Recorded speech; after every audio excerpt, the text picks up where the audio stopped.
شهر رمضان الذي أنزل فيه القرآن. اعوذ باللہ من الشیطان الرجیم.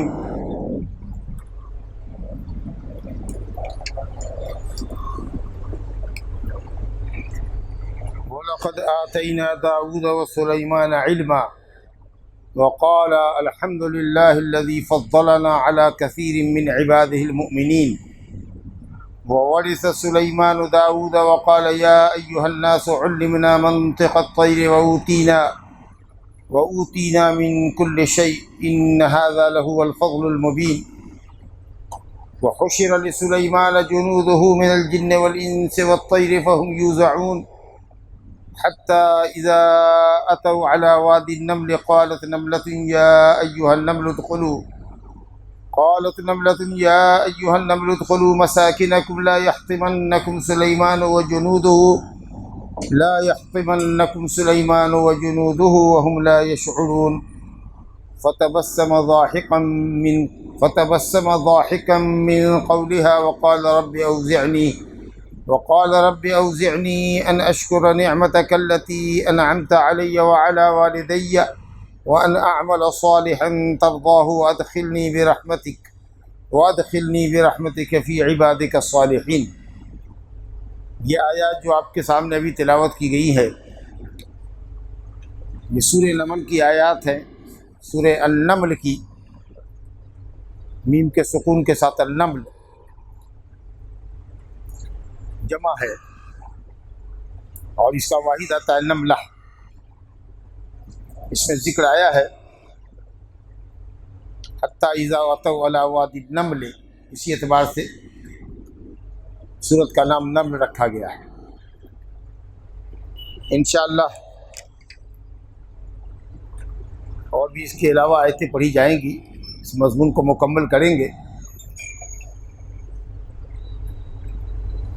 آسان سی تفسیر بیان کرتے ہیں جس سے آپ کے سامنے مقصود واضح ہو سکے. اللہ فرماتا ہے وَلَقَدْ آتَيْنَا دَاوُودَ وَسُلَيْمَانَ عِلْمًا، تحقیق کہ ہم نے داؤد کو اور سلیمان کو علم عطا فرمایا تھا. دونوں باپ بیٹے ہیں، حضرت داؤد علیہ السلام اور سلیمان علیہ السلام، جن کو اللہ تعالیٰ نے نبوت اور بادشاہت دونوں عطا فرمائی تھی. یہ پیشکش اللہ تعالیٰ نے اپنے نبی سے بھی کی کہ آپ نبی اور بادشاہ رہنا چاہتے ہیں یا نبی رسول اور بندہ رہنا چاہتے ہیں. تو آپ نے نبوت اور بندگی کو پسند فرمایا کہ میں رسول اور اللہ کا بندہ بن کے رہنا چاہتا ہوں، بادشاہ نہیں بننا چاہتا. بہرحال حضرت داؤد اور سلیمان علیہ السلام دونوں باپ بیٹے نبی بھی تھے اور بادشاہ بھی تھے. دونوں کے الگ الگ معجزات ہیں. دونوں کو جو اللہ تعالیٰ نے علم دیا تھا وہ علم نبوت عطا فرمایا تھا، علم شریعت عطا فرمایا تھا. علم سے مراد علم شریعت ہے. جہاں جہاں بھی قرآن مجید میں علم کا ذکر آیا ہے اور جہاں جہاں علماء کی فضیلت بیان کی گئی ہے ان تمام جگہوں میں علم سے مراد علم شریعت اور علماء سے مراد علماء شریعت ہے، کیونکہ یہ قرآن اور حدیث کا علم ہے. اس کے علاوہ جو دوسرے عصری علوم ہیں، سائنس اور ٹیکنالوجی کے، جغرافیہ کے، فزکس، کیمسٹری، بائیولوجی وغیرہ کی جو علم ہے یہ بذات خود قابل تعریف علم نہیں ہے. اگر ان کا انجام اچھا ہو، ان سے اچھے کام لیے جائیں، اس سے انسانیت کی خدمت کی جائے ان علوم کے ذریعے، تو انشاءاللہ وہ علم بھی محمود ہوگا. لیکن اگر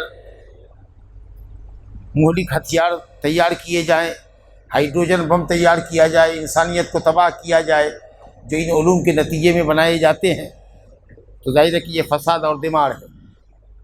لیکن یہ شرعی علم بذات خود قرآن اور حدیث کا علم عبادت ہے، اور اس کا سیکھنا بنیادی حد تک واجبات اور فرائض کا علم ہو جائے، محرمات کا علم ہو جائے، صحیح عقیدے کا علم ہو جائے، یہ ہر مسلمان مرد عورت پر فرض ہے، جبکہ دوسرے علوم فرض کفایہ ہے. اسلام الحمدللہ عصری علوم کا مخالف نہیں ہے، لیکن یہ مسلمانوں کی ذہنی پستی کی علامت ہے کہ اسی کو علوم سمجھتے ہیں، اس کو قرآن اور حدیث کے علم کو وضو اور استنجا کے علم کی حد تک محدود رکھتے ہیں، گستاخی یہ کرتے ہیں کہ یہ وضو، استنجا، نماز، روزے کی حد تک کا علم ہے۔ جو علم ہے اصل تو وہ ہے سائنس اور ٹیکنالوجی کا علم، جس سے دنیا نے چاند پر، ستاروں پر کمندیں ڈالی ہے اور نت نئی ایجادات کی ہے۔ یہ اصل میں انسانی پستی کی علامت ہے۔ اصل علم وہ ہے جو علم اللہ نے اپنے نبی کو دیا، انبیاء کرام کو دیا۔ بہرحال ثانوی درجے میں وہ علم ہے، لیکن علم اصل میں وہی ہے جو علم انسان کے اندر خشیت پیدا کرے، اللہ کا خوف پیدا کرے۔ انما یخشی اللہ من عبادہ العلماء، وہ علم جو انسان کے اندر اللہ تعالیٰ کا خوف اور اس کی خشیت پیدا کرے، وہ علم ہے، اور وہ علماء اصل میں علماء ہیں۔ تو اللہ تعالیٰ نے جو علم دونوں باپ بیٹوں کو عطا فرمایا تھا وہ علم شریعت تھا، علم نبوت تھا۔ دونوں باپ بیٹے نبی تھے، دونوں نے اس علم کی نعمت کو پا کر، نبوت کو پا کر، دونوں نے دونوں باپ بیٹے نے کہا الحمدللہ، تمام تعریف اللہ کے لیے۔ اس نعمت علم کے اوپر، نعمت نبوت کے اوپر، علم شریعت ملنے پر دونوں باپ بیٹے نے اللہ سبحانہ و تعالیٰ کی تعریف کی الحمدللہ، جس کو اللہ رب العالمین نے نقل کیا ہے۔ اس طریقہ سے اللہ رب العالمین نے اپنی تعریف بھی کی ہے الحمدللہ کہہ کر کے، اور یہ اللہ کو زیب دیتا ہے کہ ہر حال میں اس کے لیے تعریف ہے۔ آپ کوئی خوبی کا کام کریں تو اپنی تعریف آپ نہ کریں، یہ آدمی کے لیے مناسب نہیں ہے، الا یہ کہ اگر کسی کو نیکی میں ترغیب دینے کی بات ہو تو آدمی کہہ سکتا ہے، علم کے لیے ضرورت ہو تو، لیکن شام کے لیے اپنی حیثیت کو جتانے کے لیے اپنے علم کا اظہار نہیں کرنا چاہیے آدمی کو۔ اللہ رب العالمین نے اپنی تعریف کی، وقال الحمدللہ۔ بہرحال یہ دونوں باپ بیٹوں نے اللہ کی تعریف کی، الذی فضلنا علی کثیر من عبادہ المؤمنین، ان دونوں نے کہا کہ تمام تعریف اللہ کے لیے جس نے ہمیں اپنے بہت سے مومنین بندوں پر فضیلت عطا فرمائی، بہت سے مومنین بندے پر۔ یہ تواضع دیکھیے باپ بیٹے کا، یہ نہیں کہا کہ ہم کو تمام مومنین پر فضیلت دی۔ اگر کہتے کہ تمام مومنین پر فضیلت ہوتی تو یہ بات صحیح نہ ہوتی۔ یقیناً تمام انبیاء میں سب سے افضل محمد صلی اللہ علیہ وسلم، اور ان دونوں باپ بیٹے سے بھی اور انبیاء کرام افضل ہے جو اولو العزم پیغمبر ہیں۔ حضرت نوح علیہ السلام ہے، حضرت موسیٰ علیہ السلام ہے، حضرت ابراہیم علیہ السلام ہے، حضرت عیسیٰ علیہ السلام ہے۔ وہ لوگ ان سے بڑھ کر ہیں درجے میں اور فضیلت میں، مقام اور مرتبے میں اللہ کے نزدیک۔ تو تواضع یہ دیکھیے کہ ملک اور بادشاہت اور نبوت کے ساتھ ساتھ ان دونوں باپ بیٹوں نے کیا کہا کہ بہت سے مومنین پر اللہ نے ہم کو فوقیت اور فضیلت دی۔ یہ تواضع ہونی چاہیے، چاہے جتنا بھی علم ہو جائے اور جتنا بھی پیسہ ہو، کہنا چاہیے کہ اللہ رب العالمین نے، اللہ تیرا شکر ہے کہ تو نے بہتوں سے اچھا بنایا، سب سے اچھا نہیں۔ وورث سلیمان و داؤد، اور سلیمان داؤد کے وارث ہوئے۔ وارث بعد میں ہوتا ہے، مورث پہلے ہوتا ہے۔ گویا حضرت سلیمان علیہ السلام کے علم کے، نبوت کے اور دولت کے اور بادشاہت کے وارث ہوئے حضرت سلیمان۔ وقال، اور سلیمان علیہ السلام نے کہا یا ایھا الناس، اے لوگو، علمنا منطق الطیر، ہمیں چڑیوں کی بولی سکھائی گئی ہے۔ یہ بھی معجزہ تھا کہ کئی زبانیں اور کئی مخلوق کی زبانیں جانتے تھے حضرت سلیمان علیہ السلام۔ چڑیا جو بولتی ہے اس کو حضرت سلیمان سمجھتے تھے کہ کیا بول رہی ہے۔ یہ کمال کا معجزہ ہے اور کمال کا اللہ تعالیٰ کا فضل ہے۔ جو چڑیا جو بھی بولتی ہے، ہر چڑیا اپنے ابنائے جنس کو اپنی کچھ بات کہتی ہے جس کو وہ سنتی ہے، سمجھتی ہے۔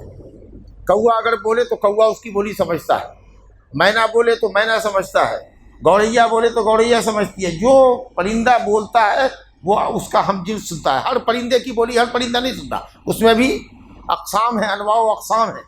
ہر پرندہ اپنے پرندے کو، اپنے ہی جیسے پرندے کو اپنی بات سمجھا پاتا ہے، اور اپنی زبان میں اللہ رب العالمین کی تعریف اور توصیف کرتا ہے۔ وَإِن مِّن شَيْءٍ إِلَّا يُسَبِّحُ بِحَمْدِهِ، ہر چیز اللہ رب العالمین کی تسبیح اور تقدیس بیان کرتی ہے۔ یہ الگ بات ہے کہ تم نہیں سمجھتے۔ حضرت سلیمان علیہ السلام کو اللہ نے پرندے کی بولی سکھائی۔ پرندہ کیا بات کر رہا ہے وہ حضرت سلیمان سمجھتے تھے، اور کہا وَأُوتِينَا مِن كُلِّ شَيْءٍ، اور اللہ نے ہم کو ہر چیز عطا فرمائی ہے۔ ہر چیز کا مطلب بتا چکے کہ ایسی چیز جو ملک اور سلطنت کو چلانے کے لیے اور پائیدار اور مضبوط مستحکم حکومت کو قائم کرنے کے لیے جو چیزیں درکار ہوتی ہیں وہ سب اللہ رب العالمین نے ہمیں عطا فرمائی۔ فرماتے ہیں ان ھذا لہو الفضل المبین، بے شک یہ اللہ رب العالمین کا کھلا ہوا فضل ہے جو ہمارے ساتھ ہے۔ وحشر لسلیمان جنودہ، حضرت سلیمان کے لشکر کو جمع کیا گیا، انہوں نے کہا کہ لشکر کو جمع کرو ہماری، تو ان کے لشکر میں جن تھے، من الجن، من بیانیہ ہے، حضرت سلیمان کے لیے ان کا لشکر جمع کیا گیا، جنوں میں سے، جن ان کے لشکر میں سے جنوں کو اللہ تعالیٰ نے حضرت سلیمان علیہ السلام کے تابع کیا تھا، مسخر کیا تھا، والانس، اور انسانوں میں لشکر تھے، ان کے فوجی لوگ تھے، والطیر، اور چڑیوں کی بھی ایک کھیپ تھی جو ان کے لشکر میں تھی۔ چڑیوں کے لشکر میں ہونے کا کیا کام تھا بھائی؟ چڑیا کیا کر سکتی تھی؟ پانی لگتی تھی؟ دیکھنے کے لیے کام آنی اچھا اچھا،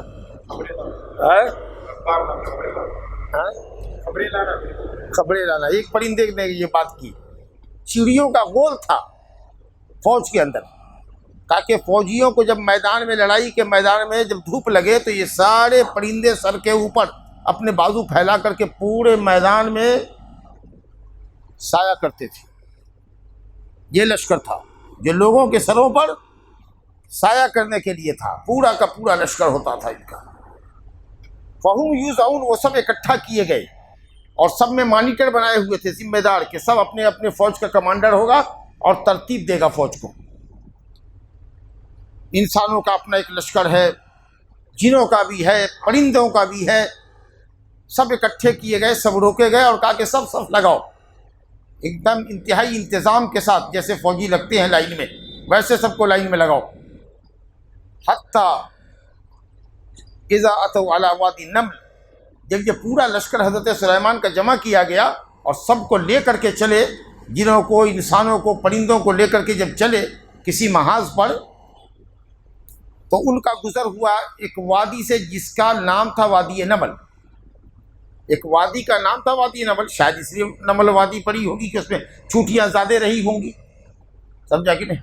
کچھ لوگ کہتے نہیں، ایسی وادی سے گزرے جس میں چونٹیاں تھیں، گویا یہ اس کا نام نہیں تھا، لیکن قرآن نے کہا وادی نمل، وادی نمل سے گزرے، تو آپ کہہ لیجئے کہ اس وادی کا نام وادی نمل تھا۔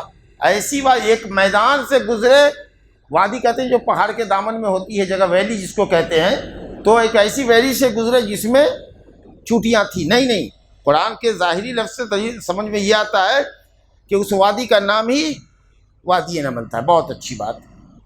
جب فوج کو جو دیکھا تو چوٹی نے محسوس کیا کہ فوج آ رہی ہے، اور دل بادل لشکر تھا ان کے پاس، انسانوں کا، جنوں کا، پرندوں کا۔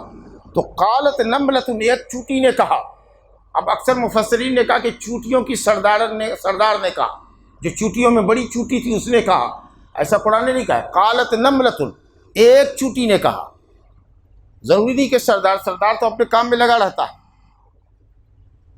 اگر فوج کہیں سے آ جائے تو کوئی بھی آدمی آبادی کا اگر دیکھتا ہے اور اس کا خوف محسوس کرتا ہے تو کہتا ہے لوگو فوج، ہلاکت ہے، بھاگو، پناہ کی جگہ لو، کوئی بھی دیکھتا ہے، اس میں یہ نہیں کہ سردار ہی اعلان کرے گا۔ تو یہ کہنا کہ جو چوٹیوں میں جو سردار چوٹی تھی اس نے یہ آواز لگائی، یہ اپنی طرف سے اضافہ ہے مفسرین کا۔ قالت نملۃ، کسی بھی چوٹی نے، لکڑا ہے، کسی بھی ایک چوٹی نے یہ آواز لگائی، اللہ اکبر، اور کیا کہا؟ یا ایھا النمل، اے چوٹیو، یا ایھا النمل، یا نملو نہیں کہا، کیونکہ اصل میں یا نملو کہتے تو اکثر بولنے میں پہلا لفظ آدمی سنتا نہیں ہے، نملو ہوتا تو نہیں سمجھ رہا، یا ایھا النملو بعید کے لیے استعمال کیا، اے چوٹیوں کی جماعت۔ پوری وادی میں کتنی چوٹی تھی، اللہ اکبر۔ یہ دیکھیے اللہ رب العالمین کا کمال، اور چوٹیوں کو جو قوت دی تھی کہ اس کی آواز، اتنی چھوٹی سی مخلوق ہے، آپ بتائیے، اور وہ آواز تمام چوٹیوں کو اس میدان کے اندر جو تھی وہ پہنچ گئی۔ آج اللہ تیری قدرت۔ ادخلوا مساکنکم، غضب کی آیت ہے، غضب کی آیت، اتنی بلاغت، اتنی چھوٹی سی مخلوق نے جو بات کہی اس کو رب العالمین نے اپنے کلام میں تعبیر کیا ہے۔ دیکھیے اس کے اندر خطاب بھی ہے، اس کے اندر حکم بھی ہے، اس کے اندر نصیحت بھی ہے، اس کے اندر چیتاونی بھی ہے، اس کے اندر عذر بھی ہے، اتنے موضوعات اس کے اندر ہے۔ کہ یا ایھا النمل، یہ تو خطاب ہوا، اے چونٹیو۔ خطاب کرنے کا مطلب یہ ہوتا ہے کہ متوجہ ہو جائے چونٹی۔ اگر کسی کو کہیں یا ابا بکر یا فلاں، جو آدمی موجود ہے یہاں پر وہ متوجہ ہوگا لوگوں کے درمیان سے، تو اس لیے خطاب کا فائدہ ہوتا ہے۔ کیا کہا؟ اب امر دیکھیے، حکم دیکھیے۔ اب حکم میں محبت کا، رہنمائی کا پہلو، ادخلوا مساکنکم، اپنے اپنی بلوں میں گھس جاؤ، داخل ہو جاؤ اپنے اپنے بلوں میں، یہ حکم ہے اور ہدایت ہے کہ اپنے اپنے بلوں میں داخل ہو جاؤ۔ لا یحطمنکم سلیمان و جنودہ، خطرہ ہے، ڈرا رہی ہے، چتا رہی ہے، خوف دلا رہی ہے کہ سلیمان اور ان کے لشکر کہیں تم کو پیس نہ دے، لا یحطمنکم، ملیا میٹ نہ کر دے تم کو۔ اور عذر بتا رہی ہے کہ اس میں ان کا کوئی قصور بھی نہیں ہوگا، وہم لا یشعرون، درا حال ہے کہ ان کو شعور بھی نہیں ہوگا۔ اتنا دل بادل لشکر ہے کہ کون چوٹی کو دیکھ کے چلتا ہے زمین میں کہ کہاں چوٹی ہے، فوج ہے جا رہی ہے، آگے دیکھ رہی ہے فوج، ریلا چل رہا ہے، تو لاشعوری طور پر وہ تم ان کے قدموں کے نیچے آ جاؤ گے۔ اس کا مطلب ہوا کہ جان بوجھ کر کے چوٹی کو مارنا نہیں چاہیے، کیونکہ چوٹی اللہ رب العالمین کی تسبیح بیان کرتی ہے۔ ایک نبی کو ایک چوٹی نے کاٹ لیا تو انہوں نے پوری چوٹیوں کی بستی کو جلا دیا، بخاری شریف کی حدیث ہے۔ آپ اللہ نے کہا حلّا نملۃ واحدہ، اگر مارنا ہی تھا تو ایک چوٹی کو کیوں نہیں مارا جس نے تم کو کاٹا تھا؟ پوری چوٹیوں کو تم نے جلا دیا، ایک امت کو جلا دیا جو اللہ تعالیٰ کی تسبیح بیان کرتی ہے۔ اللہ، اسے چوٹیوں کو مارنا نہیں چاہیے، الا یہ کہ وہ ایذا ثانی کا ذریعہ بنے آپ کے لیے، تب آپ ان کو مار سکتے ہیں، سمجھا کہ نہیں؟ یا اسی طریقے سے پاؤڈر وغیرہ کا چھڑکاؤ کر دیجیے گھر کے اندر تاکہ وہ نکل جاتی، کہیں آپ اور اپنی جگہ لے لیتے۔ تو کہا کہ لاشعوری طور پر اگر کچلے جاؤ گے تو اس پر ان پر کوئی گناہ اور ملامت بھی نہیں ہوگی، اپنی سیفٹی کرو، بل میں گھسو۔ آنن فانن، چوٹیوں نے سنا اور وہ اپنے بلوں میں گھسے۔ اچھا، چوٹیوں کا ایک کمال یہ بھی ہے کہ وہ بل بڑا گہرا بناتی ہے تاکہ اوپر سے اگر بھاری سے بھاری چیز بھی اگر گزر جائے تو اس کے مکان پر کوئی اثر نہ پڑے، ورنہ پاؤں کے نیچے دب کے وہ مر جائے گی۔ تو اسے بہت ڈیپ گہری جاتی ہے اور کوشش کرتی ہے کہ اونچی جگہ پر بنائے تاکہ پانی وہاں تک نہ پہنچے، سمجھا کہ نہیں؟ تو یہ سب اللہ رب العالمین نے ہر مخلوق کو پیدا کیا ہے اور اس مخلوق کے حساب سے زندگی گزارنے کی رہنمائی اس کو کی ہے کہ کیسے تم کو زندگی اپنی گزارتی ہے۔ یہ اللہ کا کمال ہے۔ خلق کل شیء ثم ہدی، اللہ نے ہر مخلوق کو پیدا کیا، اس کو رہنمائی بھی کی کہ کیسے جینا ہے تم۔ قالت نملۃ یا ایھا النمل ادخلوا مساکنکم لا یحطمنکم سلیمان وجنودہ وہم لا یشعرون۔ اب یہ بات جو چوٹیوں نے کی، ایک چوٹی نے دوسری چوٹیوں کو کہی تو حضرت سلیمان علیہ السلام چوٹی کی آواز بھی سن گئے اور انہوں نے مسکرایا، ہنستے ہوئے مسکرایا، من قولہا، اس چوٹی کی بات سے، کہ اتنی چھوٹی سی مخلوق ہے، ایک سطر کے جملے میں کس طریقہ سے لوگوں کو اپنی چوٹیوں کو آگاہ کر رہی ہے، نصیحت کر رہی ہے گھسنے کی، اور ڈرا رہی ہے کہ روندی نہ جاؤ گی، اور پھر ہماری طرف سے عذر بھی بیان کر رہی ہے کہ ہم اور ہمارا لشکر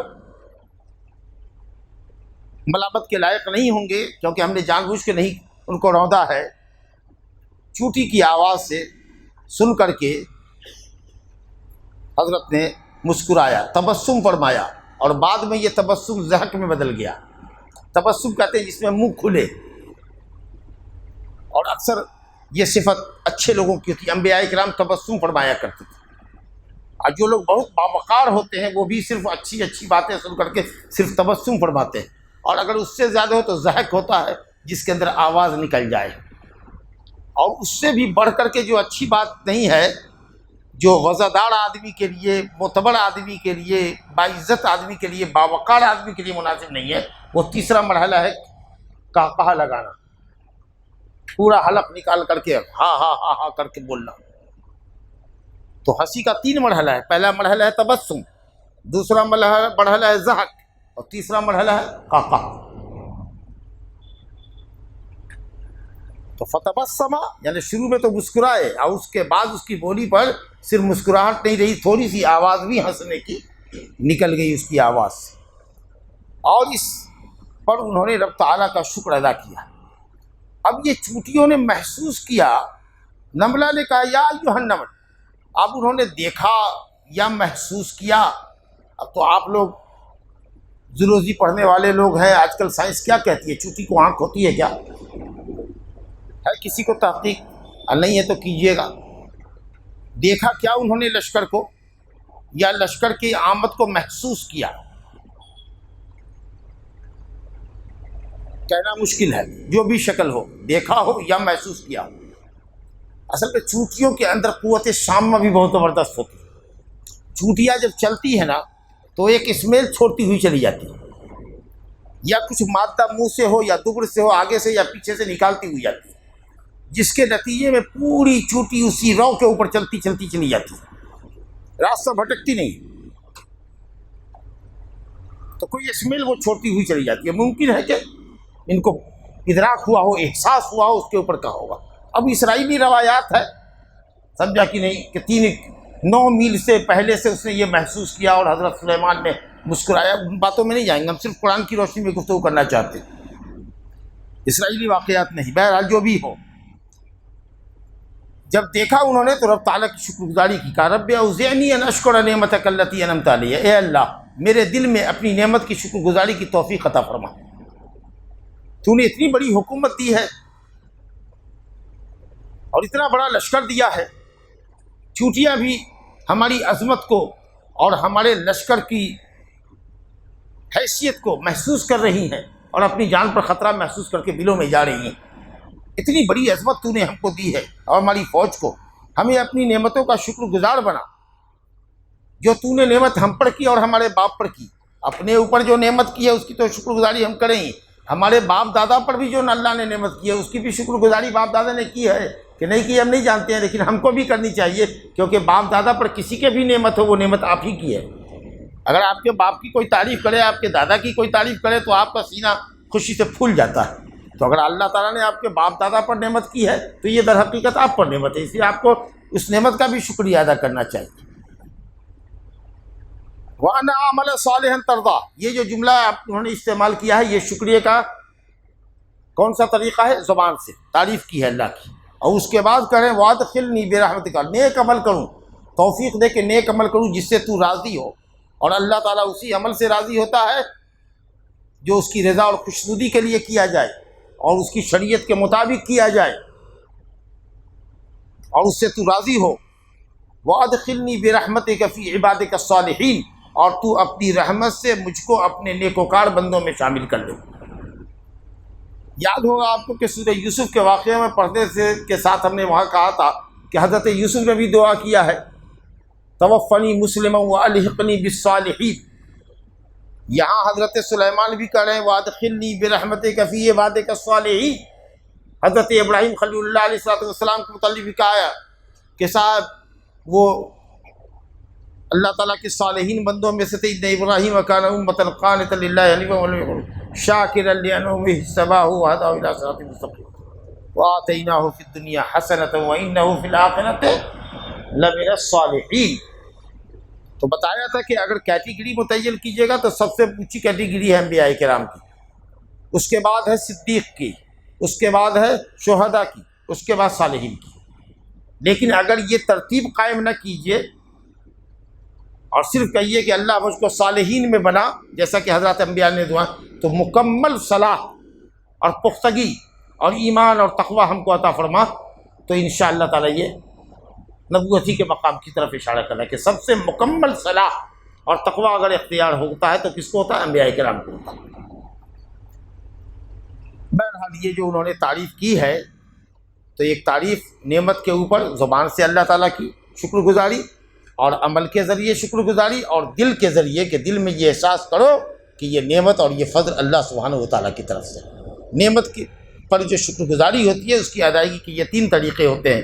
دل سے اللہ رب العالمین کی قدر و منزلت کو سمجھو، زبان سے اس نعمت پر اللہ تعالیٰ کی تعریف کرو الحمدللہ ھذا من فضل ربی، اور اس کے بعد جس نعمت کا جو تقاضا ہے علم دیا ہے تو دوسروں کو علم دو، مال دیا ہے تو محتاجوں کو مال دو، جی جاہ اور مرتبہ اللہ نے دیا ہے تو جاہ اور مرتبے سے دوسرے کو فائدہ پہنچاؤ۔ چلیے صاحب، بیچ میں یہ باتیں آ گئی تھی جب وہ چڑیوں کی لائن لگ رہی تھی اور لشکر ان کا چڑیوں کا تیار ہو رہا تھا، تو حضرت سلیمان علیہ السلام نے جائزہ لیا اپنے لشکروں کا۔ تو چڑیے کے لشکر کا جب جائزہ دے رہے تھے کہ کون کون پرندہ ہے نہیں ہے، تو انہوں نے ایک چڑیے کو وتفقد الطیر، ایک خاص پرندے کو، الف لام کے ساتھ لگا ہوا ہے، ایک خاص پرندے کو انہوں نے گم پایا، موجود نہیں تھا۔ فقال ما لی لا اری الہدہد، یہ کیا میں دیکھ رہا ہوں، میں ہدہد کو نہیں دیکھ رہا ہوں، مجھے کیا ہو گیا کہ میں ہدہد کو نہیں دیکھ رہا ہوں؟ میں نہیں دیکھ رہا ہوں، میری نظر کا قصور ہے یا واقعی وہ نہیں ہے؟ ام کان من الغائبین، وہ غائبین میں سے ہے۔ ہدہد کو تلاشا۔ اب یہ جیسا کہ انہوں نے کہا مشہور ہے کہ ہدہد ایک جو خاص پرندہ ہے جس کے سر کے اوپر کلغی ہوتی ہے، وہ پانی کی تلاش بہت کرتا ہے، وہ اپنے چونچ سے زمین کو مارتا ہے تو اس کو اندازہ ہو جاتا ہے کہ نیچے پانی ہے۔ یہ ثبوت کہاں سے ملا؟ ہے کوئی ضروری کا طالب علم جو یہ کہہ دے کہ ہاں اس چڑیے کے اندر یہ خصوصیت ہے؟ قرآن حدیث میں تو نہیں ہے یہ بات، اور ہم سمجھتے ہیں کہ میڈیکل سائنس بھی نہیں ثابت کرے گی، اور یہ آپ کا جو زولوجی ہے وہ بھی ثابت نہیں کرے گا اس کو۔ تو یہ صرف ایک باتیں چل رہی ہے کہ ہدہد کو پتہ پانی کا ہوتا ہے، لیکن چل رہے تھے اس لیے تلاش کر رہے تھے کتنا بڑا لشکر پانی پیے گا کیوں؟ ارے ایک سے ایک عفریت من الجن ان کے ساتھ تھا، پورا سمندر اٹھا کے لے آتا۔ پانی کی اگر ضرورت ہوتی تو پورا تالاب اٹھا کر کے لے آتا، اس ہدہد چھوٹے پرندے کی کیا ضرورت تھی؟ تو یہ کہہ ہوا کہ یہ پانی کی تلاش کرنے میں تھا کہ کہاں پر قافلہ رکے گا اور وہاں پر مشین لگائے گی یا کھودا جائے گا، سمجھا کہ نہیں؟ وہاں اس زمانے میں مشین کہاں سے آتی ہے، کھدائی کہاں سے ہوتی؟ جن کو کہتے کہ جا کر کے لے کر کے آؤ، سیکنڈ بھی نہیں لگتا اور جا کر کے پورا تالاب اٹھا کر کے کہیں سے لے آتا، سمجھا کہ نہیں؟ تو یہ کہنے کی بات ہے، بس ہدہد نامی پرندے کو انہوں نے تلاشا۔ تو یہ میں نہیں دیکھ پا رہا ہوں اس کو، غول میں چھپی ہوئی ہے یا کہ واقعی وہ غائب ہے؟ لَأُعَذِّبَنَّهُ عَذَابًا شَدِيدًا، اس کو سخت عذاب دوں گا، یا نہیں تو اس کو ذبح کر دوں گا، یا نہیں تو وہ مضبوط دلیل لائے کہ وہ ہے کہاں، غائب ہونے کی وجہ کیا ہوئی۔ اب تو چڑیے کی بولی تھی، جب یہ خبر ہوئی ایسا وائرلیس لگا ہوا تھا کہ صاحب اس کو خبر مل گئی، اس کے مالک نے کہا ہدہد تو کہاں ہے؟ ادھر مالک تلاش رہا، تو کدھر ہے؟ تیری خیر نہیں ہے، جلدی آ۔ بس فمکث غیر بعید، ابھی تھوڑی دیر گزرا تھا کہ وہ ہدہد آ گیا، اور آتے ہی وہ عذر خواہ ہوا۔ اب یہاں پر دیکھ لیجئے، پرندہ ہے اپنا چل چل کے آیا، تو اب دم کو نیچے کیے ہوا ہے، سر کو نیچے کیے ہوا ہے، کدھر تھا؟ مفسر وہاں کھڑا ہو کے دیکھ رہا تھا، پرندہ ہے آیا، کہا احط بما لم تحط بہ، میں وہ علم لے کر کے آیا ہوں جو علم آپ کے پاس نہیں ہے۔ ہر چند کے اللہ نے اتنی بڑی دولت آپ کو دی ہے، اتنی بڑی حکومت دی ہے، اتنا بڑا نبی بنایا ہے، لیکن جو علم میرے پاس ابھی ہے، کرنٹ نیوز جو میں لے کر آیا ہوں، وہ آپ کے پاس نہیں ہے۔ یہ نہیں کہا کہ آپ جو میں جانتا ہوں وہ آپ اس سے ناواقف ہیں، جاہل ہیں۔ ادب کا یہ طریقہ ہے کہ حضور نے جو گفتگو کی ہے وہ مقام نبوت کو، مقام ملوکیت کو، بادشاہت کے مقام کو محسوس کرتے ہوئے کہ مجھے وہ علم ہے جو حضور کو علم نہیں ہے۔ جیسے حضرت ابراہیم خلیل اللہ علیہ السلام نے اپنے باپ سے کہا تھا، یا ابت قد جانی من العلم ما لم یأتک بہ، ما لم یأتک، ابا مجھ کو وہ علم اللہ نے دیا ہے جو علم آپ کو نہیں دیا ہے۔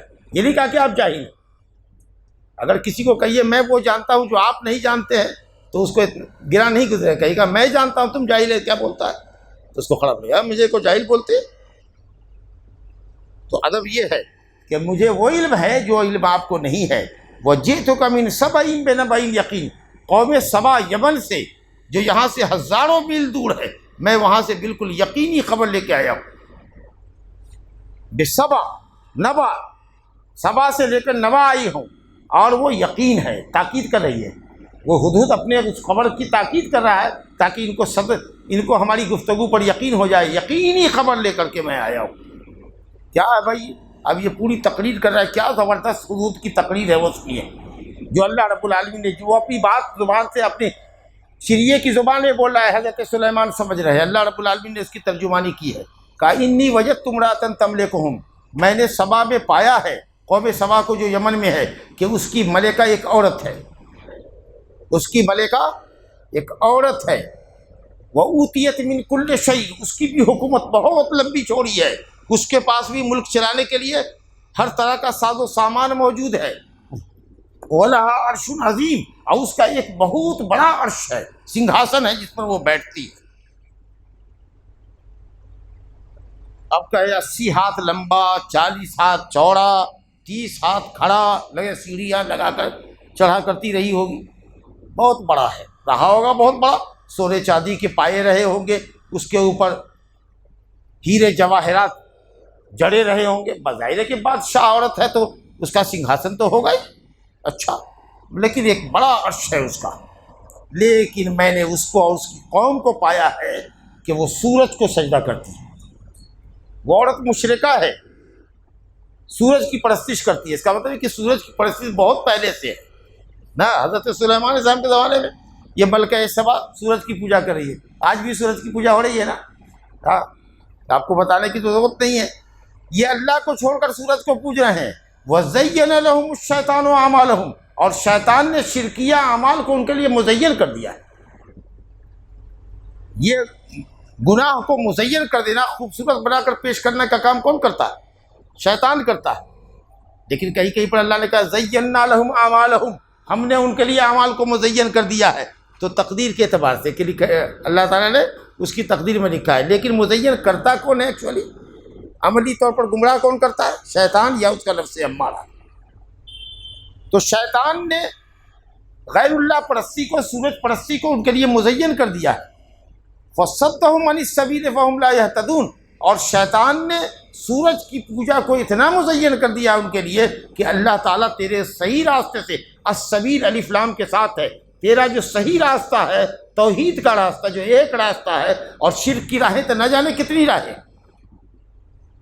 تیرے اس سیدھے راستے سے، توحید کے راستے سے شیطان نے لوگوں کو روک رکھا ہے، چنانچہ وہ ہدایت نہیں پا رہے۔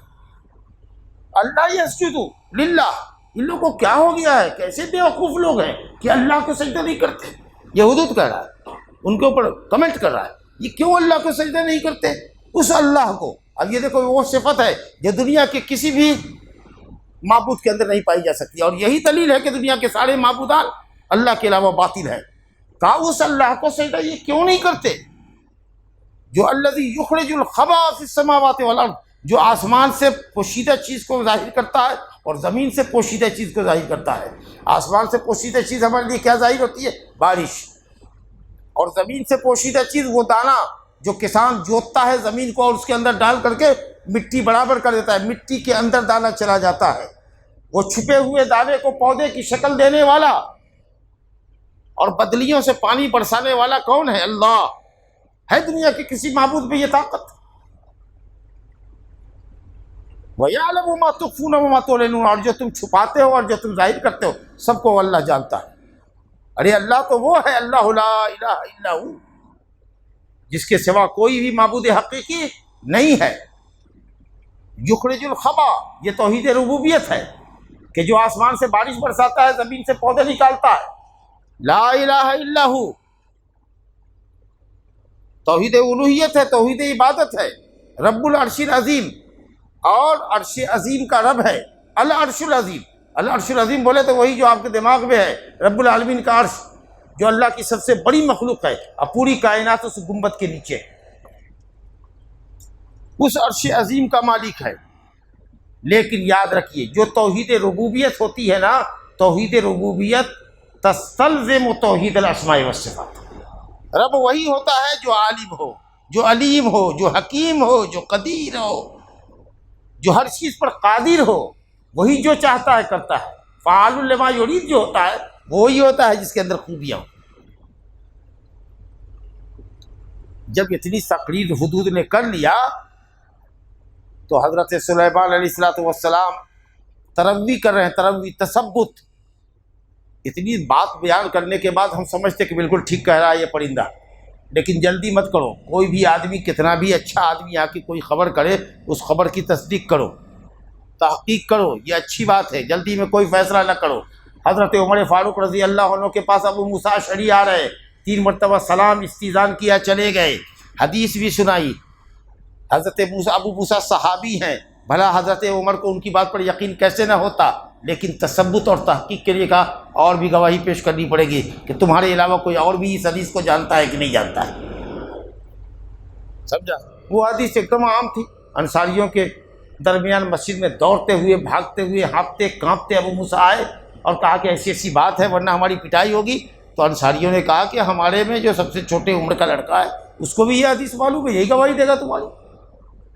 تو حضرت عمر فاروق نے افسوس کا اظہار کیا کہ بازار کی مشغولیت نے ہم کو بہت سی حدیثوں سے محروم کر دیا، جب جا کے افسوس کا اظہار کیا۔ تو طلب بھی کیا، انہوں نے کہا سننظر، ہم دیکھیں گے، ابھی تم پر مکمل یقین نہیں کرتے، ہم دیکھیں گے۔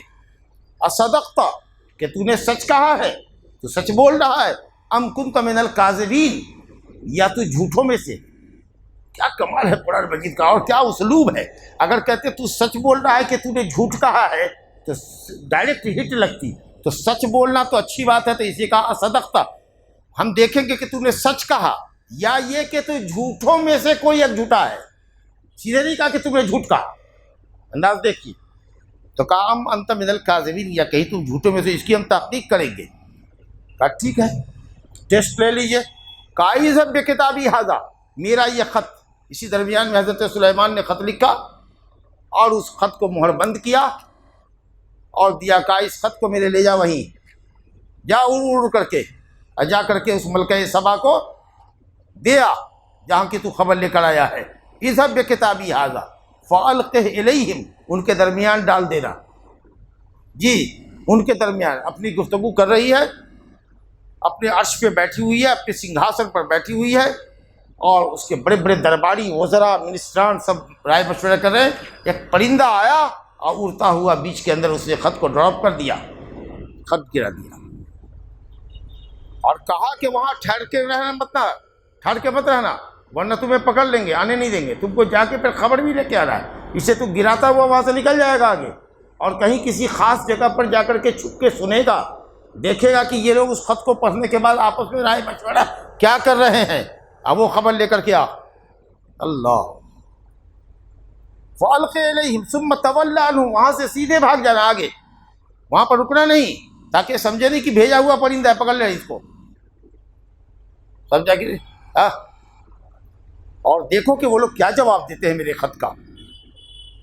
عورت کتنی ہوشیار ہے، یہاں سے اس ملکہ سبا کی عقل مندی سنی۔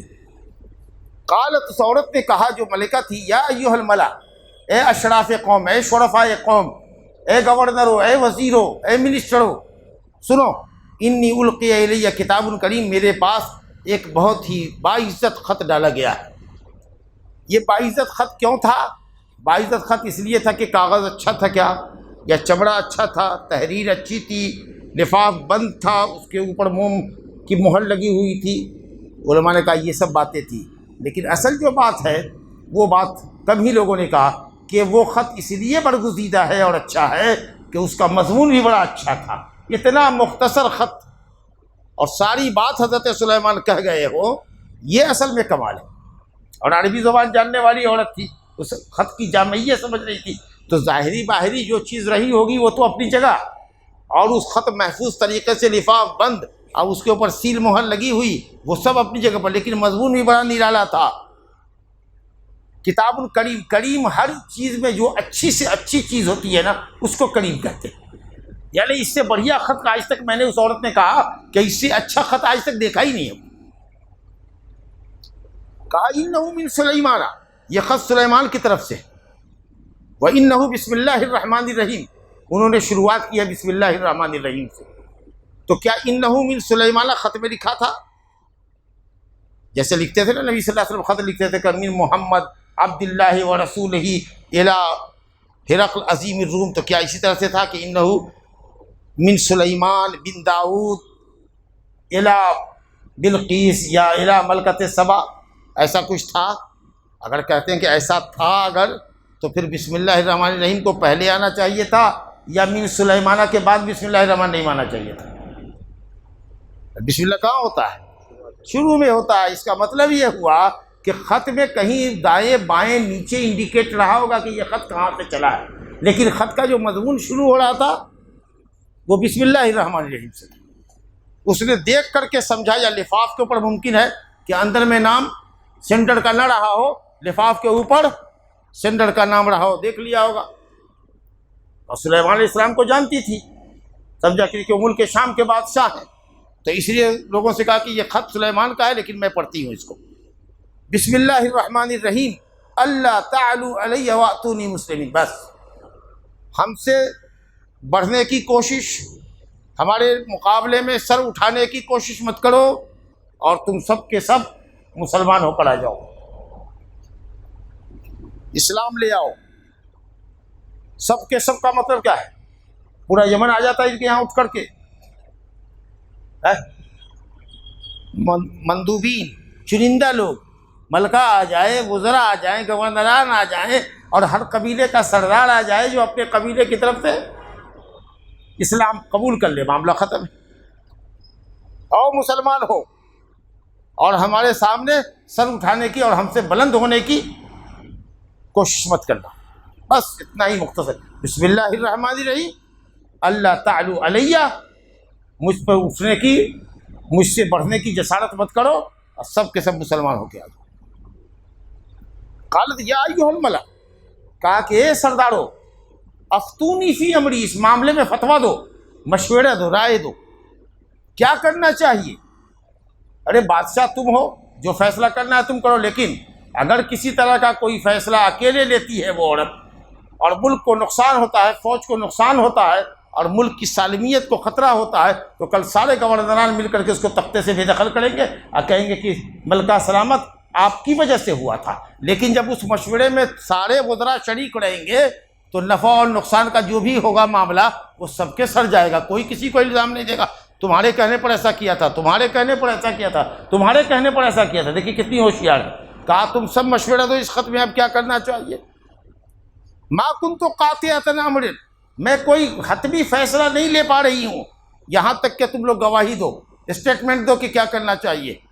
اب جو درباری لوگ ہوتے ہیں تو جانتے ہی ہیں، انہوں نے کہا کہ ہم بڑی قوت والے ہیں اور لڑاکو ہیں، ہم لوگ اولی باس شدید، بڑی مضبوط فوج ہمارے پاس ہے، ہم ان سے لڑیں گے، لیکن آخری فیصلہ تو آپ ہی کو کرنا ہے۔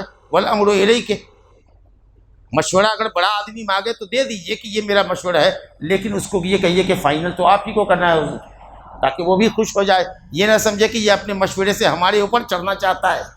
تو مشورہ تو ہم نے دے دیا، لیکن کہا کہ آخری فیصلہ تو کرنا آپ ہی کو ہے ملکہ، آپ دیکھ لیجئے کہ کیا کہہ رہی ہیں، جو حکم کریں گی ہم لوگ تیار ہیں، لیکن ہمارا مشورہ یہ ہے کہ سرنڈر نہیں کرنا ہے، اور ہمارے پاس فوج طاقت بہت ہے، اور ہم لڑاکو قوم ہیں، اور ہم گویا کہ انہوں نے پورے واضح طریقے پر اشارہ دیا کہ ہم لڑنا چاہیں گے ان سے۔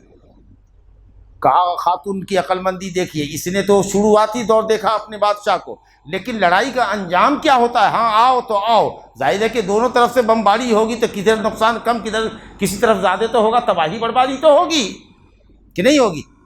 تو اس عورت کی نظر جنگ کے انجام پر ہے، کتنی عقل مند ہوشیار عورت ہے۔ کہا ان الملوک اذا دخلوا قریۃ افسدوها، کیا اصولی بات اس نے کہی ہے۔ کہا کہ جب بادشاہ لوگ کسی بستی میں داخل ہوتے ہیں تو بستی کو بگاڑ دیتے ہیں، اس کی صورت اور شکل اور نقشہ بگاڑ دیتے ہیں، سمجھے کہ تاراج کر دیتے ہیں، ملیامیٹ کر دیتے ہیں، مکانات کو منہدم کر دیتے ہیں، سڑکوں کو ضائع اور برباد کر دیتے ہیں۔ فساد سے مراد اخلاقی فساد یہاں نہیں ہے، ملک کو برباد کرنا، توڑ پھوڑ، تخریب کاری ہوتی ہے۔ وَجَعَلُوا عِزَّةَ أَهْلِهَا أَذِلَّةً، اور جو بھی شہر میں عزت دار لوگ ہوتے ہیں سب کو ذلیل کرتے ہیں، کہ ان کو باندھ کر کے، ان کی مشقیں باندھ کر کے لے جاتے ہیں قیدی بنا کر کے۔ لڑائی تو کرنا آسان ہے، لیکن اس کے انجام پر تمہاری نظر نہیں ہے۔ اور دیکھیے آگے کہتی وَكَذَلِكَ يَفْعَلُونَ، اور وہ ویسا ہی کریں گے، کیونکہ مجھے معلوم ہے کہ ان کی حکومت بہت بڑی ہے، ہماری فوج ان کا مقابلہ نہیں کر سکتی۔ وَكَذَلِكَ يَفْعَلُونَ، وہ ایسا ہی کریں گے۔ تب میرا مشورہ سنو، میں ان کی طرف ہدیہ بھیج رہی ہوں، دیکھتی ہوں کہ جو لوگ ہدیہ لے کر کے جا رہے ہیں وہ کیا جواب لے کر کے آتے ہیں۔ اگر دنیا دار بادشاہ ہوگا، عام بادشاہوں میں سے ایک بادشاہ ہوگا، تو بادشاہوں کا تحفہ بادشاہوں کے یہاں جاتا ہے تو آپ سمجھ سکتے ہیں کہ کتنا بڑا تحفہ ہوگا، جی بہت بڑا تحفہ ہوگا۔ ہاں ایک پورے جتھے کے ساتھ اب لوگوں نے کیا کیا باتیں بنائی، کہا کہ صاحب 1000 چاندی کی اینٹیں اور 500 سونے کی اینٹیں اور عطر گلاب عنبر مشک وغیرہ یہ وہ، لیکن قرآن نے کچھ نہیں کہا بڑا ہدیہ تھا۔ اور ظاہر ہے کہ ایک بادشاہ دوسرے بادشاہ کو ہدیہ بھیج رہا ہے اور ایک جماعت لے کے جا رہی ہے تو بہت گراں قدر ہدیہ رہا ہوگا۔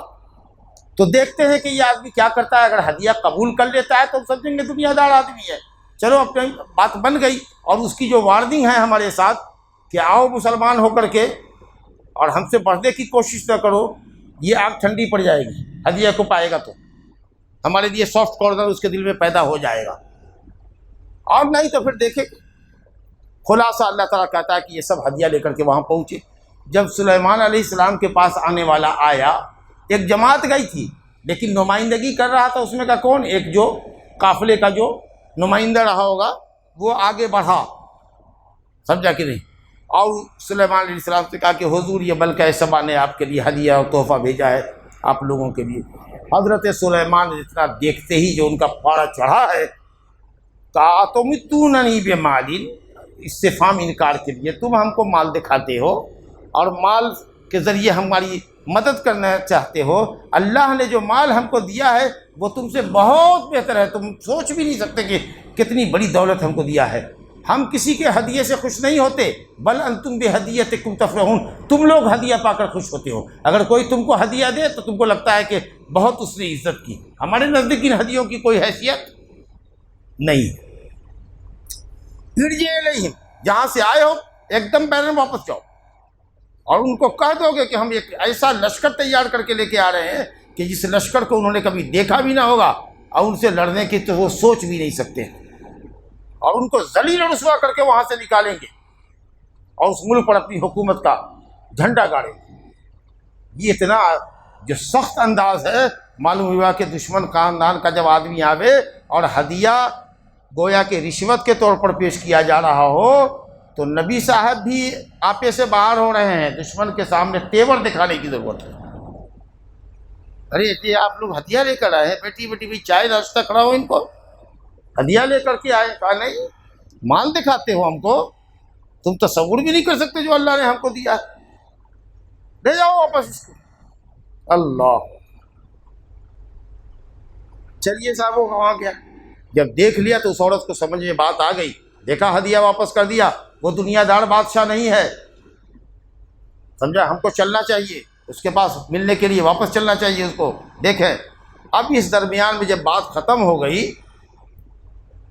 اور حضرت سلیمان کو پتہ چل گیا کہ وہ ملکہ سبا کچھ اپنے نمائندوں کے ساتھ ادھر آ رہی ہے، تو حضرت سلیمان علیہ السلام نے کہا یا ایھا الملا، اے درباریو، اے وزرائے شرفا، تم میں کا کون اس کے عرش کو لے آئے گا قبل ان یاتونی مسلمین، قبل اس کے کہ وہ مسلمان ہو کر تابع فرمان ہو کر ہمارے حکموں پر یہاں آ جائیں، اس کا عرش کون لے کر آئے گا، سمجھا کہ نہیں، تاکہ وہ میری سطوت کا، میری قدرت کا، میری قوت کا، میرے جلال کا، میرے فوج کا اندازہ کرے کہ ہزاروں میل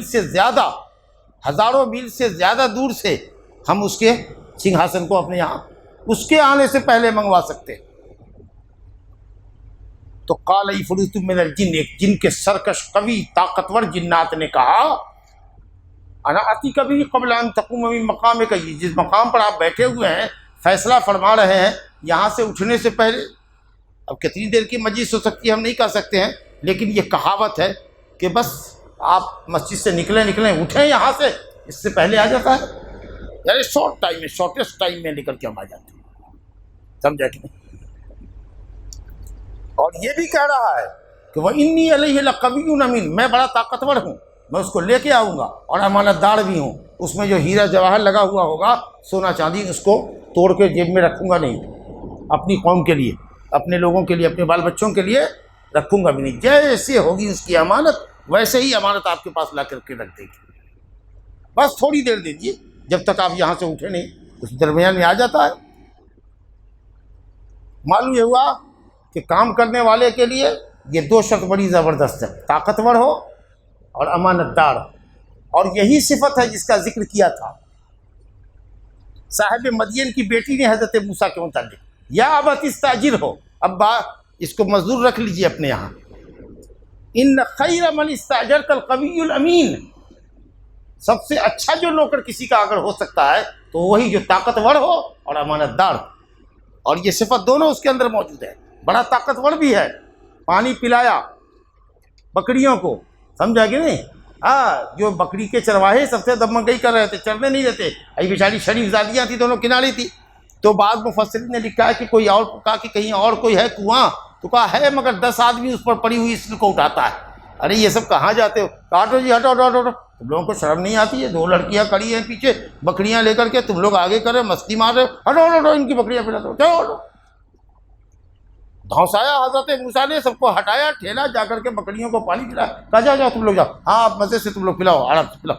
ارے لڑکیوں کو لیڈیز فرسٹ، سمجھا کہ نہیں؟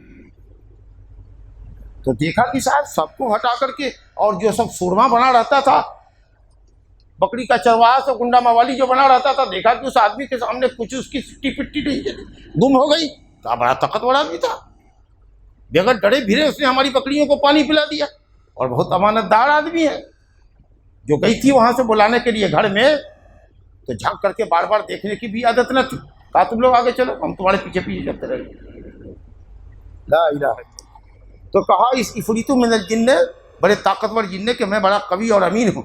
قال الذی عندہ علم الکتاب، وہاں ایک عالم تھا موجود جس کے پاس اللہ نے کتاب کا علم دیا تھا، بڑا عالم تھا، توریت و زبور کا علم رکھنے والا آدمی تھا۔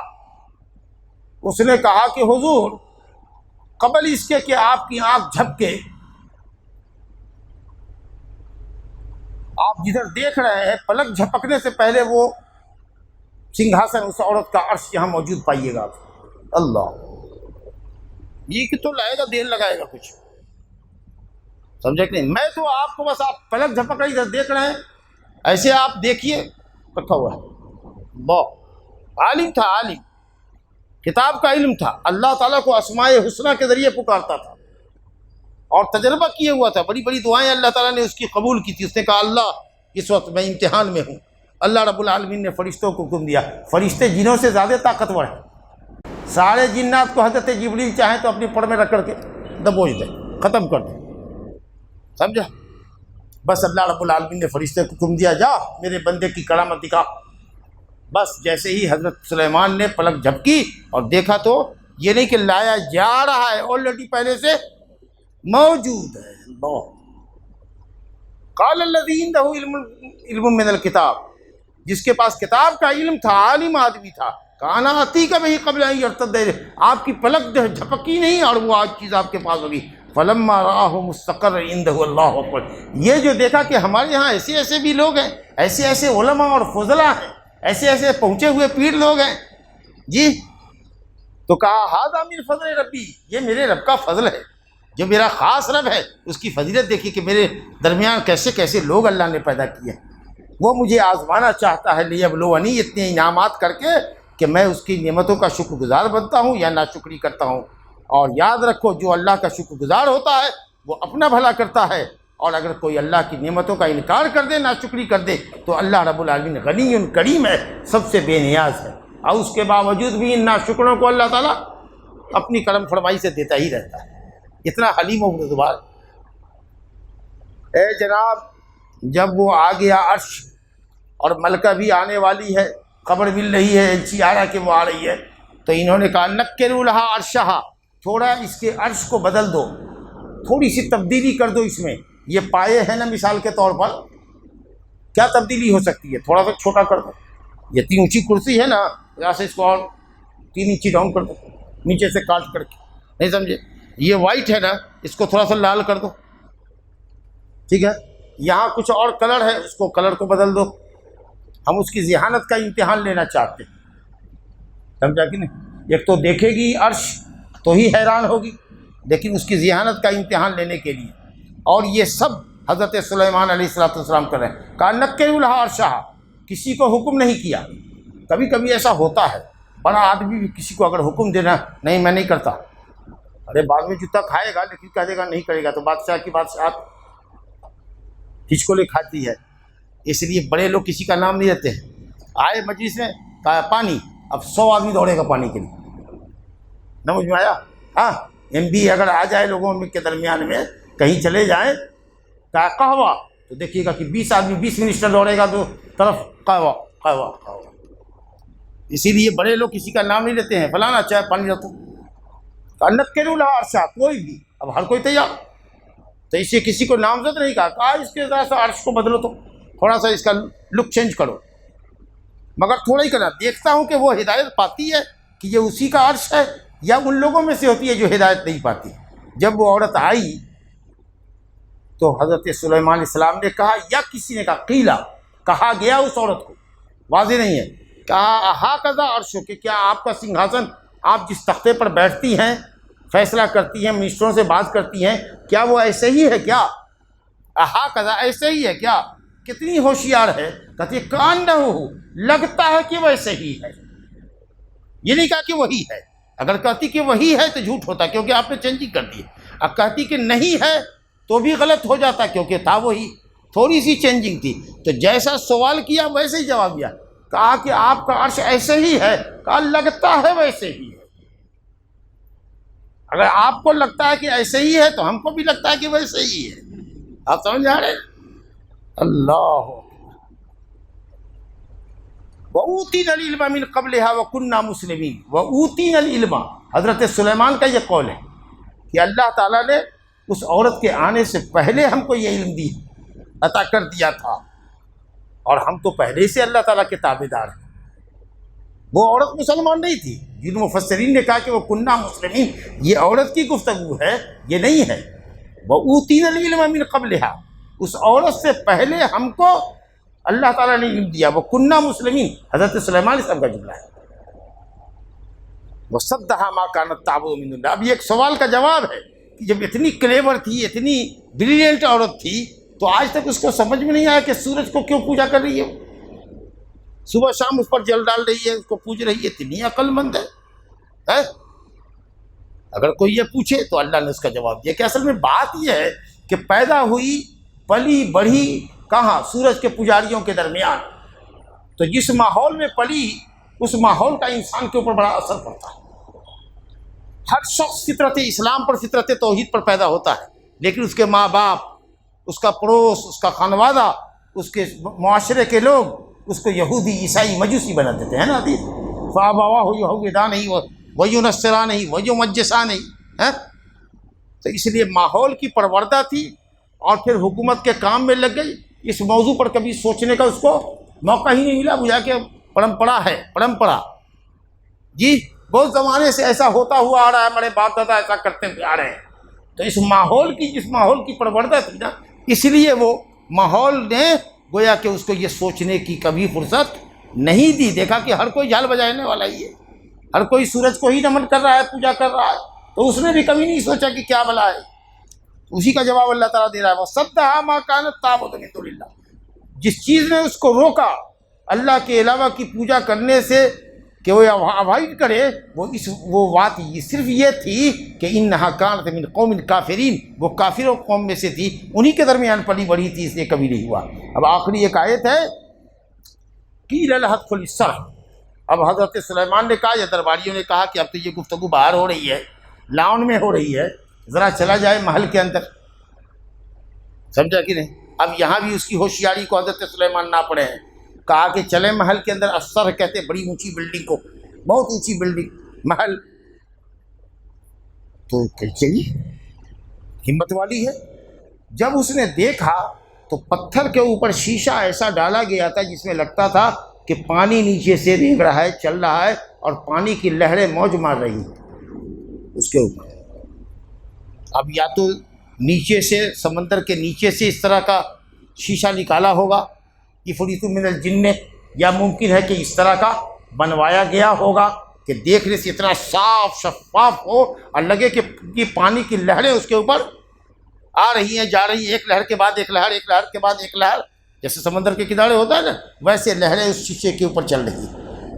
اس نے جو دیکھا تو سمجھا کہ شاید پانی ہے، تو اس نے یہ سمجھ کر کے کہ انہا لجہ، یہ تھپیڑا ہے پانی کا، موج ہے، کشفت عن ساقیہا، اس نے اپنی پنڈلی کھول لی، پنڈلی سے کپڑا اٹھایا۔ اس کا مطلب یہ ہے کہ پہلے پوری پنڈلی اس کی، پورا قدم اس کا ڈھکا ہوا تھا، سمجھا؟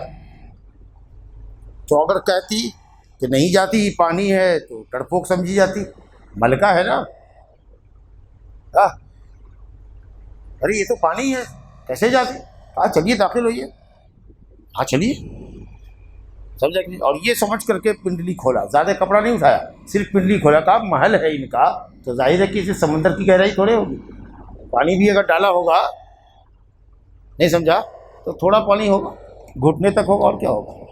اچھا اگر بے وقوف ہوتی تو کپڑا نیچے سے لٹکائے ہی ہوتی، تو اگر لٹکائے ہوتی تو کپڑا اس کا نیچے تک گیلا ہوتا، جو شاہی لباس تھا وہ گیلا ہوتا، تو اب وہ گیلے کپڑے میں کیسے رہتی؟ آپ سمجھا کہ نہیں؟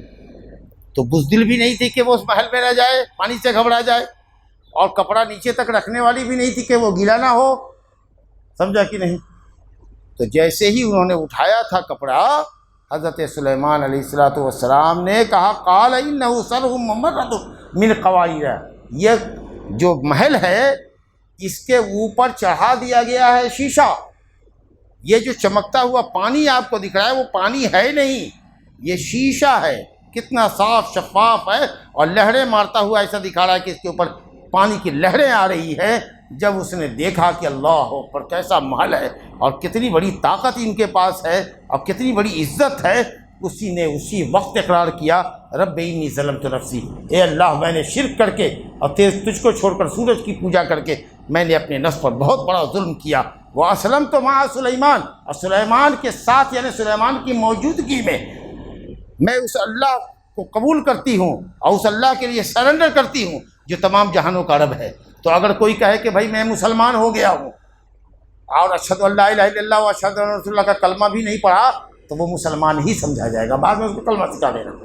جنگی میدان میں اگر کسی نے اٹھایا کہ اسلم تو آمن تو میں اسلام لے آیا، نہیں سمجھا، چھوڑ دو اس کو، پھر بعد میں اس کو کلمہ پڑھاؤ، نماز کا طریقہ بتاؤ۔ اس نے کہا میں مسلمان ہو گئی، سلیمان کے ساتھ اللہ رب العالمین کے لیے معاملہ یہاں آ کر کے سٹاپ، ختم ہوا۔ اب سلیمان علیہ السلام نے شادی کیا کہ نہیں کیا اس کا تو ذکر نہیں ہے، لیکن اتنی ہوشیار عقل مند قابل عورت اگر کسی کے پاس بھی ہو تو وہ کب نہیں چاہے گا کہ اس سے شادی کر لے، تو امید کی جاتی ہے کہ کر لیا ہوگا اور کر لینا چاہیے، اور اتنی اچھی ہوشیار عورت کو چھوڑنا نہیں چاہیے تھا، سمجھا کہ نہیں؟ لیکن کچھ یقینی طور پر نہیں کہا جا سکتا کہ انہوں نے کیا ہی، لیکن اگر ایسا ہوتا ہو یا ہوا ہوگا تو یہ بڑا اچھا فیصلہ رہا ہوگا ان کا کہ اتنی ہوشیار اتنی عقل مند عورت سے شادی کر لینا چاہیے۔ ویسے بھی حضرت سلیمان علیہ السلام کے پاس 100 بیویاں تھیں، تو کیا فرق ہے اگر 101 ہو جائے تو۔ سبحان اللہ و بحمدہ، سبحان اللہ العظیم، اقول قولی ھذا واستغفر اللہ لی ولکم۔